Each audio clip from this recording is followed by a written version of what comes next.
Network layer. Network layer कौन सा layer? Layer 2 है, लेयर 3 है, या लेयर 1 है, या लेयर 4 है? कौन सा लेयर है? वो ऐसा है मॉडल में, वो ऐसा है मॉडल में नेटवर्क लेयर कौन सा मॉडल, कौन सा layer?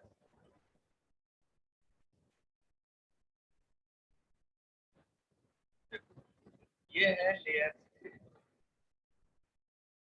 Physical layer, data link layer. उसके ऊपर क्या होता है? नेटवर्क लेयर होता है कि नहीं? वैसा लेयर।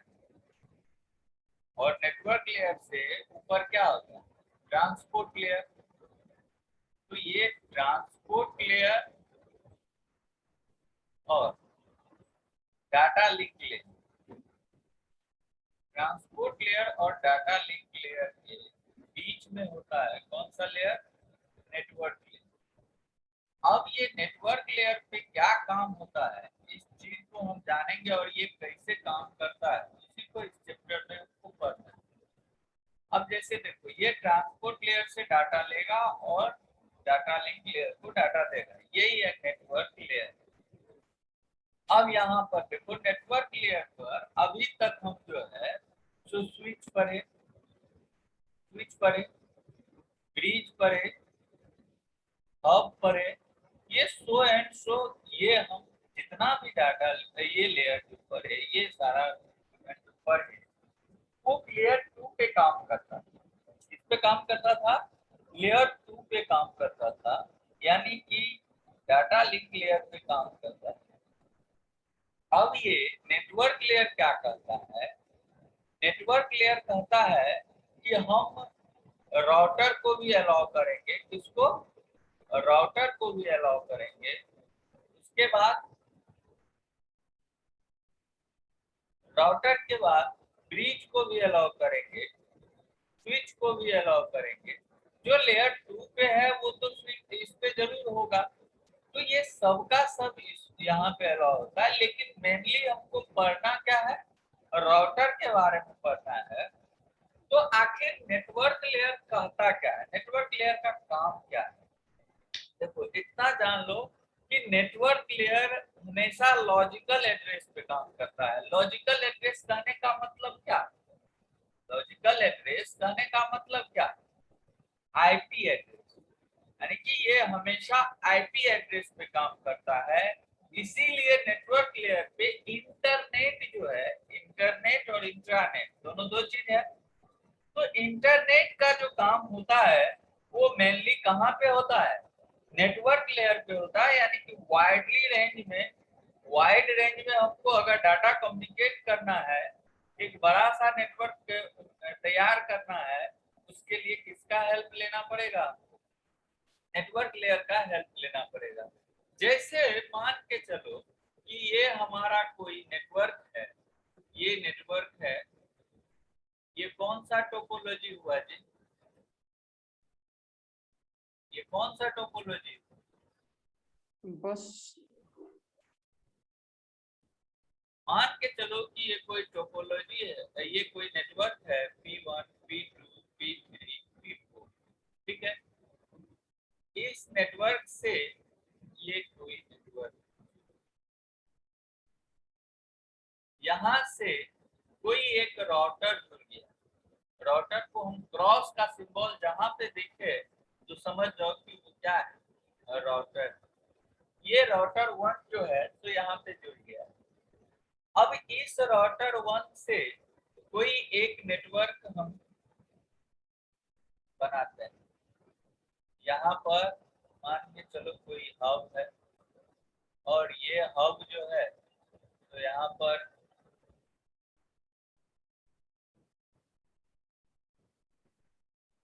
Q1,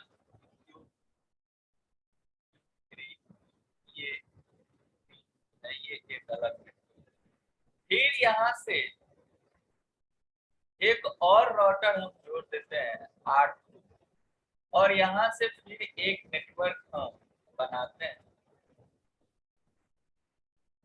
यहाँ पे मान के चलो कोई हब है, और यहाँ से कोई जुड़ा हुआ है R1, X1,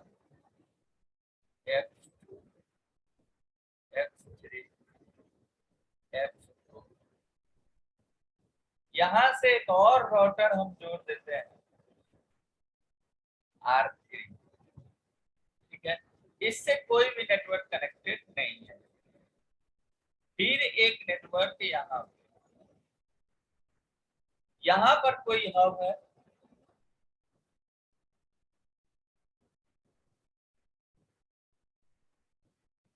यहाँ से S1 S2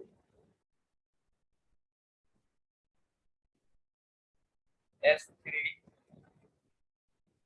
S4, ये नेटवर्क 1 है मान के चलो, ये नेटवर्क 2 है, ये नेटवर्क 3 है और ये नेटवर्क 4 है। ये जो तुम देख रहे हो ये इंटरनेट का एग्जांपल है। क्या है? इंटरनेट का एग्जांपल है। अब देखो कोई भी डाटा अगर हमारा P4 से यहाँ से डाटा ट्रांसमिट हुआ, एक चीज हमेशा याद रहे कि यहाँ पर डाटा जब भी ट्रांसमिट होता है तो किसमें ट्रांसमिट होता है? पैकेट, पैकेट स्विचिंग भी होता है। यहाँ से कोई डाटा ट्रांसमिट हो रहा है और यहाँ जा रहा है, यहाँ पर इसको दो पाथ, एक तो यहाँ पर इनलेट ही हुआ, आउटलेट के लिए दो पाथ मिल रहा है। एक नेटवर्क 2 के तरफ जा रहा है, एक राउटर 2 के तरफ जा रहा है। मान के चलो कि इसको P4 से हमको जाना है S3 के पास, इसके पास S3 के पास।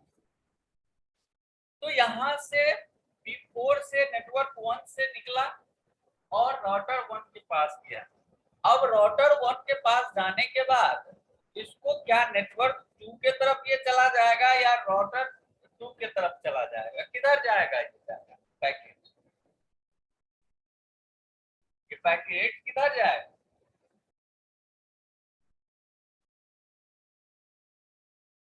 वो डेस्टिनेशन क्या है? S3 है। तो यहाँ से हमारा डाटा जाना है कहाँ? P4 से जाकर के S3 के पास जाना है। ये हमारा सोर्स हुआ और ये हमारा डेस्टिनेशन।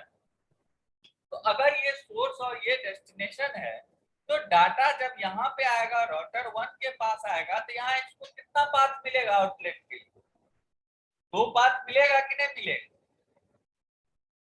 ऑब्वियसली दो पाथ मिलेगा, एक नेटवर्क 2 के तरफ जाएगा और एक राउटर 2 के तरफ जाएगा। तो यदि हम जाना चाहें S3 के पास तो हमारा ये राउटर डिसाइड, ये चीज होना चाहिए। राउटिंग कॉन्सेप्ट पिछले क्लास में हम बता चुके हैं। राउटिंग का मतलब क्या होता है? राउटिंग का मतलब क्या होता है?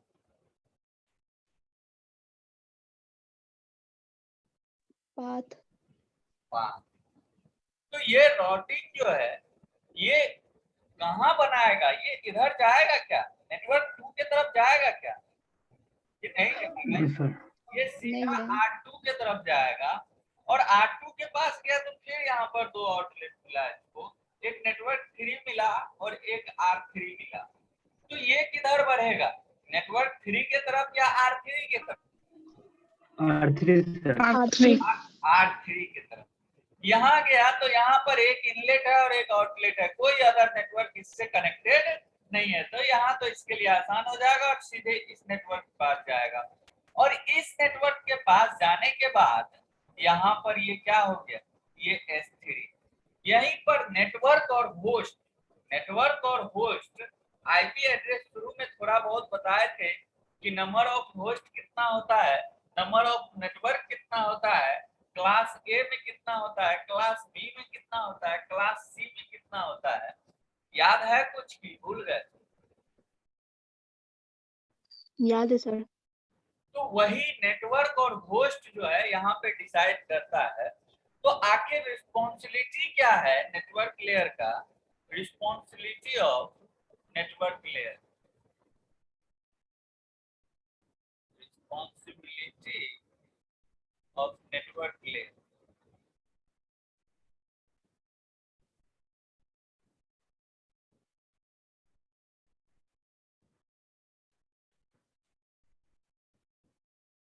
सबसे पहला रिस्पॉन्सिबिलिटी जो इसका है ये सोर्स टू डेस्टिनेशन डिलीवरी का जो है जो जिम्मा अपने सब ले लेता है। यानी कि ये नहीं कि इस नोड से उस नोड या उस नोड से, ये डायरेक्ट हम इस चीज का चर्चा जब शुरू में फिजिकल लेयर और डाटा लिंक लेयर पढ़ा रहे थे तो वहां पर इस चीज को अच्छे से डिस्क्राइब किए थे कि नोड टू नोड डिलीवरी और सोर्स टू डेस्टिनेशन डिलीवरी, याद है कुछ? तो यहाँ पर नेटवर्क लेयर जो है वो हमेशा कहां से कहां का इसके ऊपर रहता है responsibility, source to destination delivery, source to destination delivery ये करवाता है।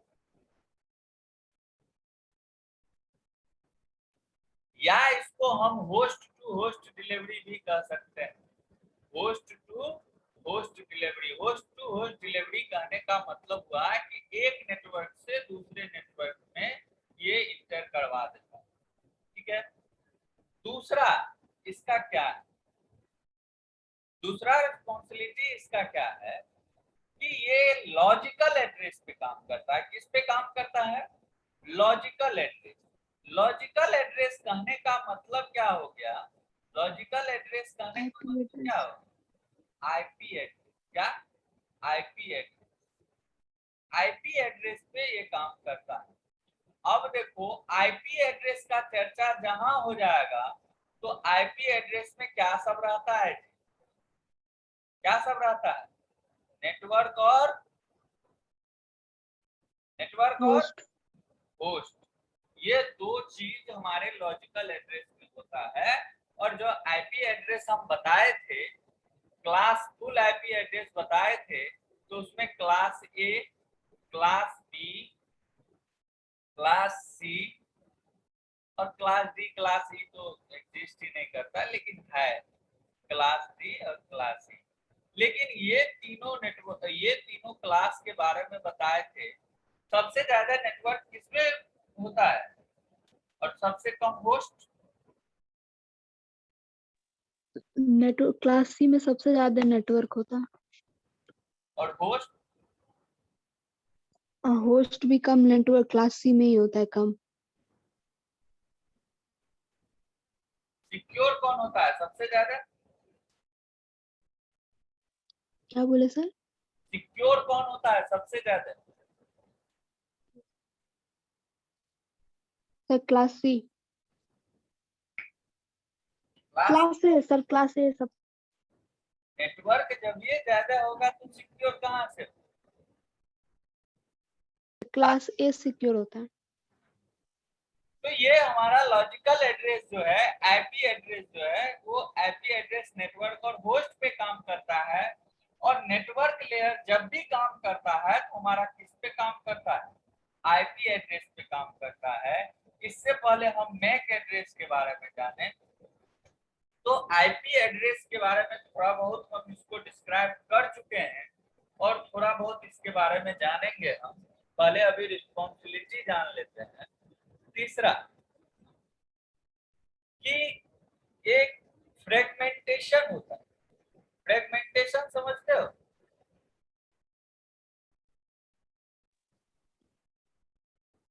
फ्रेगमेंटेशन का रिस्पॉन्सिबिलिटी भी नेटवर्क लेयर का ही होता है। फ्रेगमेंटेशन क्या होता है? अगर कोई नेटवर्क, यहाँ पर हम जब पिछला नेटवर्क में जाए यहाँ पे, तो यहाँ पर देखो कि मान के चलो कि इस नेटवर्क का कैपेबिलिटी है कि 10 बाइट एक बार में डाटा ट्रांसमिट कर सकता है। इस नेटवर्क में अगर डाटा भेजना है और इसका रिस्पॉन्सिबिलिटी, इसका जो कैपेबिलिटी है वो सिर्फ और सिर्फ 5 बाइट डाटा एक टाइम में रिसीव करने का, एक बार में सिर्फ और सिर्फ 5 बाइट डाटा रिसीव करेगा। तो ये 10 बाइट ट्रांसमिट करेगा, ये 5 बाइट जो है रिसीव करेगा। तो क्या ये पॉसिबल है? तो वही क्या करता है कि हमारा जो 10 बाइट का डाटा है उसको अगर दो भाग में तोड़ दिया, 5 बाइट करके दो भाग में तोड़ दिया, वही कहलाता है फ्रेगमेंटेशन। यानी कि बड़े पैकेट को छोटे पैकेट में डिवाइड कर देना, बड़ा पैकेट को छोटा पैकेट में डिवाइड कर देना ही फ्रेगमेंटेशन कहलाता है। ये हमेशा किस पे काम करता है? पैकेट पे काम करता है?